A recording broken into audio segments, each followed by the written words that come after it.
राजा विक्रमादित्य, तुम जितनी बार मुझे पकड़ोगे मैं तुम्हें उतनी बार एक कहानी सुनाऊंगा।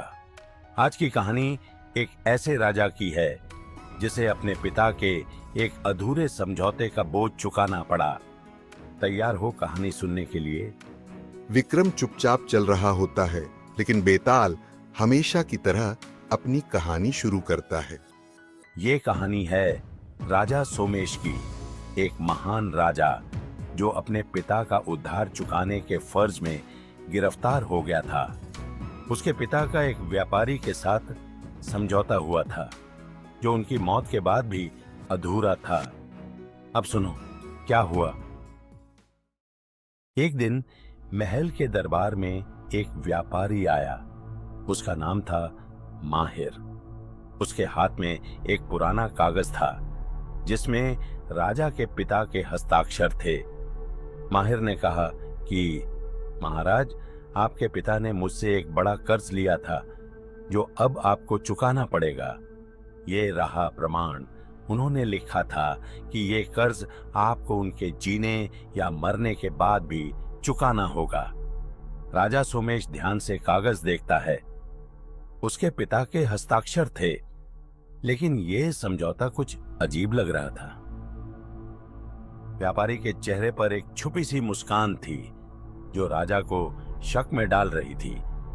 राजा सोमेश मन में सोचते हुए कहता है कि यह व्यापारी जो कह रहा है, क्या यह सच है? मेरे पिता ऐसे समझौते कभी नहीं करते थे, मगर कागज पर उनका नाम तो है। क्या सच में मुझे यह कर्ज चुकाना पड़ेगा? राजा ने सोचने के लिए कुछ वक्त मांगा, लेकिन व्यापारी ने धमकी दी। माहिर ने कहा, अगर आपने कर्ज नहीं चुकाया तो यह समझौता दुनिया के सामने ले आया जाएगा और आपके राज्य का मान सम्मान मिट्टी में मिल जाएगा। उसी रात राजा सोमेश एक अजीब सपना देखता है। उसके सपने में उसके पिता की आत्मा प्रकट होती है। आत्मा दुखी आवाज में कहती है, पुत्र, इस व्यापारी ने मुझे धोखा दिया था। मैंने कभी उसका कर्ज नहीं लिया था। उसने मुझे अपने छल और काले जादू से काबू में कर लिया था। अगर तुमने ये कर्ज चुकाया तो तुम्हारा राज्य बर्बाद हो जाएगा।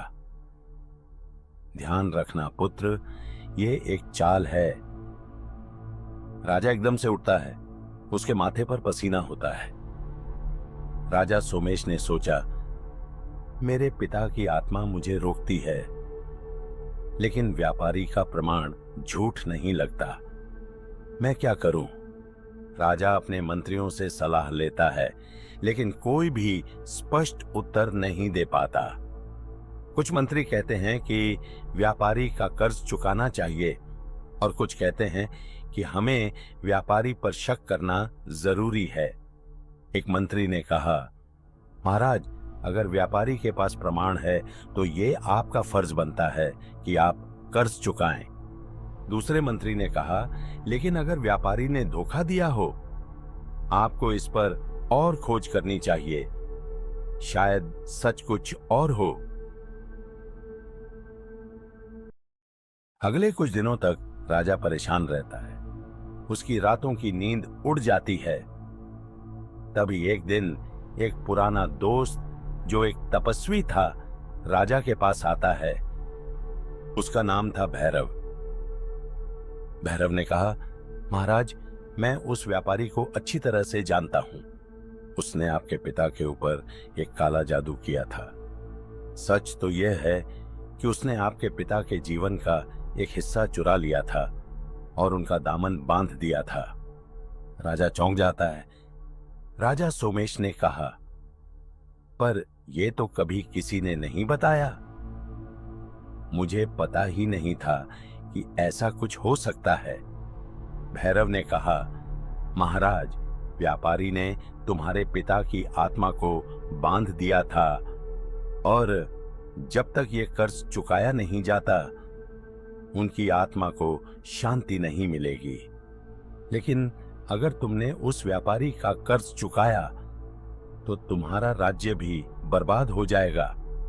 तुम्हें व्यापारी की असलियत समझनी होगी।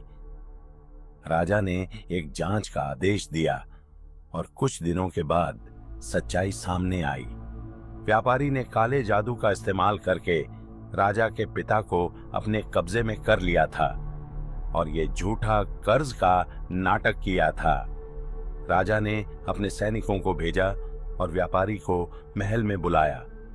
व्यापारी ने अपनी गलती कबूल की, लेकिन उसने कहा कि उसका मकसद सिर्फ धन कमाना था।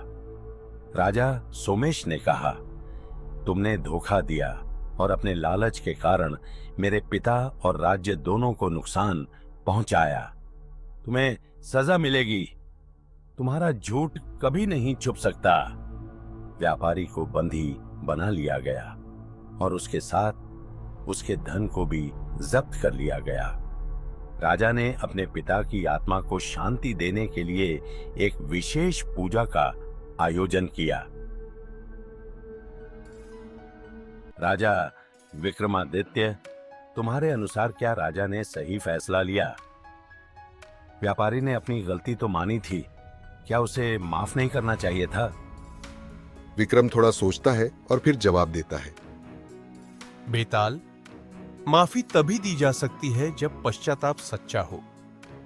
व्यापारी ने अपनी गलती तो मानी, लेकिन उसने अपने लालच को गलत नहीं समझा। ऐसे व्यक्ति को माफी देना अपराध को माफी देना होगा। राजा ने सही किया। वाह राजा विक्रमादित्य, तुम सच में बहुत समझदार हो।